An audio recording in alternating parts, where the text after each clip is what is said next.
Okay, this is kind of off topic, but have you guys ever seen a retarded gorilla? Okay, I'm sorry, I just couldn't resist, I just had to. But, so what's up, people? So today I want to talk about a certain topic. You guys like a lot of horror stuff. I mean, some of you do. I've seen it quite a lot in your games. And in case anyone's been living under a rock this whole time, you've probably heard of Child's Play. That classic horror movie about a doll killing people. The first movie actually came out in 1988 under the title Child's Play, and it was pretty good. But there are some movie franchises that make way too many movies that you have to stop at some point because then they get dull. Like the first Chucky movie, that was good. The second one, also pretty good. The third one, so-so. But when they got to The Bride of Chucky, okay, that's when the movie started turning into a parody instead of a horror film. I mean, that sex scene between Jennifer Tilly and Chucky kind of makes me want to jab my eyeballs out with pencils. And they kind of continued on with that trend all the way up to modern times. The last Chucky movie came out in 2017. But just as usual, how many people like to make remakes, they're actually rebooting the Chucky movie this year. Okay, before I continue, I just have to say one thing. In the original Chucky movie, it was about a doll that was possessed by the soul of a serial killer. If this scene turns out to be what I think it is, where Chucky is just a Skynet-like killer AI, that's gonna ruin a lot. Because if you actually went around the street saying a possessed doll killed all these people, I think this will happen to you. However, if you actually provide proof, which is very easy to do, that Chucky is a killer AI, that kind of makes things better. And this is exactly what made the Chucky movie scary. I mean, a possessed doll killing people, that could happen to anyone. I mean, I don't literally mean it can happen, but in the event it was possible, how would you prove it? That's why it's scary.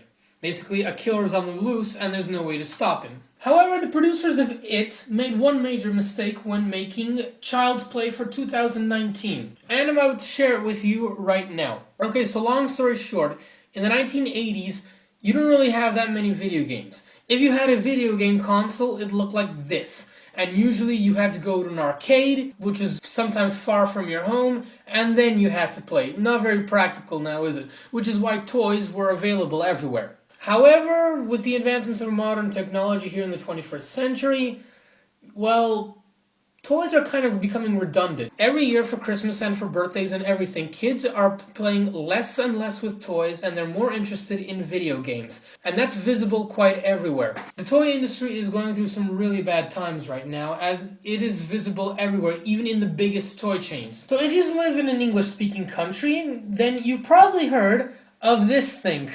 I don't want to grow up, I'm a Toys R Us kid. They got a million toys at Toys R Us that I can play with. I don't want to grow up, I'm a Toys R Us kid. We got the best for so much less, you really flip your lid. From bikes to trains to video games, it's the biggest toy store there is. Gee whiz! I don't want to grow up, cause baby if I did, I couldn't be a Toys R Us kid. More games, more toys, oh boy, I want to be a Toys R Us kid. That's right, my fellow friends. Toys R Us isn't doing so very good, especially not how it used to. Toys R Us started in 1948 by Charles Lazarus. He was a World War II veteran who decided to make cribs and toys for young babies. By 1957, actually, there was much more demand for him to be making only toys because of the baby boomer generation that was then coming out. And in 1966, he sold the rights to his company to Interstate Department Industries, a company that was solely dedicated to selling toys of all brands of all kinds. The number of stores for Toys R Us decreased over time, but its sales actually went up, especially around the 1970s and 1980s. Toys R Us's peak sales were even in the 1990s, more than the GDP of some countries. But the late 1990s and early 2000s proved a challenge not just for Toys R Us, but for the toy industry in general. There were consoles that survived the video game crash of the 1980s, such as Nintendo, PlayStation 1, and PlayStation 2, which came out in the early 2000s. Kids started liking virtual games more and more, and those were the things that came on their Christmas list.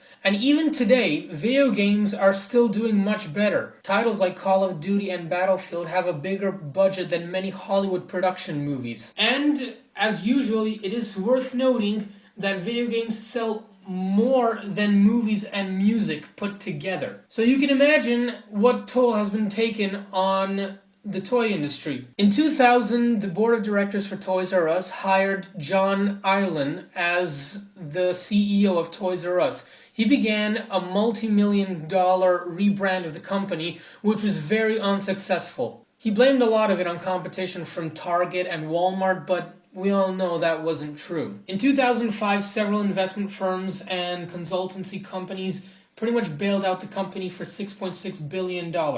And that was the last time there was any buyout from Toys R Us. In the years following that, Toys R Us took a really big hit and tried many times to rebrand itself and gain attention. They tried it in 2011, in 2013, and then again in 2014, all of which were unsuccessful. Unfortunately, as we all know from our childhood experiences, our lovely childhood nostalgia playhouse, sad as it would seem, on September 2017, Toys R Us filed for bankruptcy, and the company has been liquidated and has been decreasing ever since. In the United Kingdom alone, of the 105 Toys R Us's there, 100 of them have been closed down. The horrible, sad truth is, toys, they just don't sell as much anymore. And this isn't just Toys R Us, the entire toy industry is actually going down the drain. There's only one exception when it comes to toys, and that is, I love this one so much, this was my favorite toy growing up. Does anyone remember the lovely Lego? Lego started in the 1930s in central Denmark with Kirk Christensen. He basically made a toy set where he could educate children on building. And he would also even sell that stuff to graduate students who wanted to learn engineering. Lego absolutely exploded throughout the 50s, 70s, and 80s due to the high demand for the toy.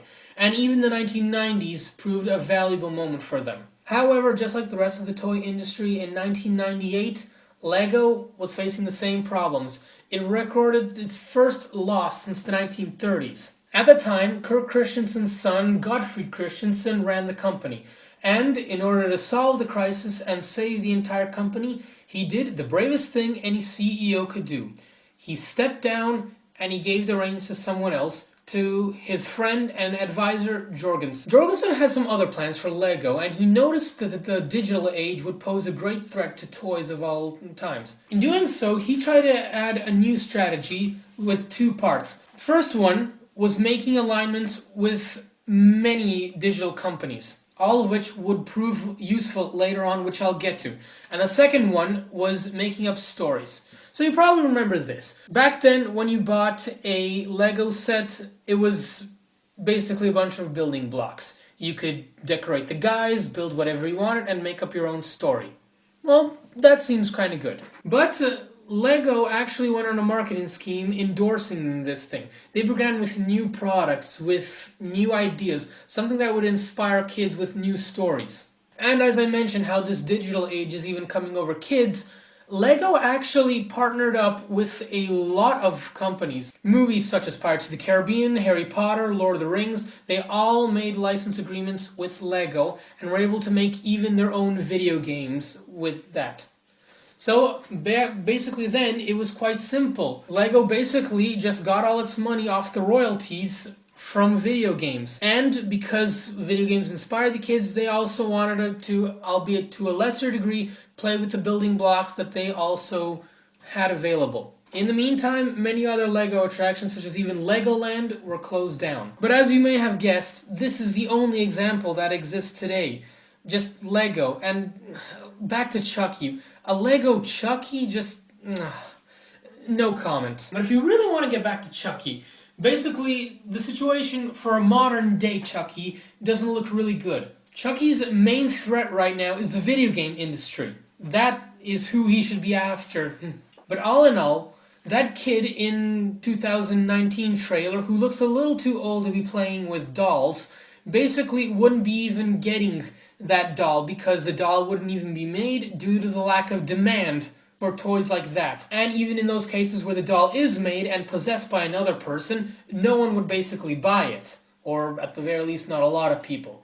And Chucky would have to go on a killing rampage against the video industry in an attempt to literally wipe them out so kids can start playing with toys again. Introducing your new best friend. Yeah, your best friend is a museum. Like, imagine... No, seriously, like this. Imagine Chucky going on a killing spree in the museum. I can imagine him fighting Ben Stiller in the next Night at the Museum movie. So yeah, like, I don't know, we're all a little too old right now to be playing with actual dolls or toys, but maybe we can endorse that even amongst our own children. And let's just not buy any Chucky dolls because, well, you all know what you have to do. If you want to fight Chucky, just get a Lego superhero and that'll destroy him completely.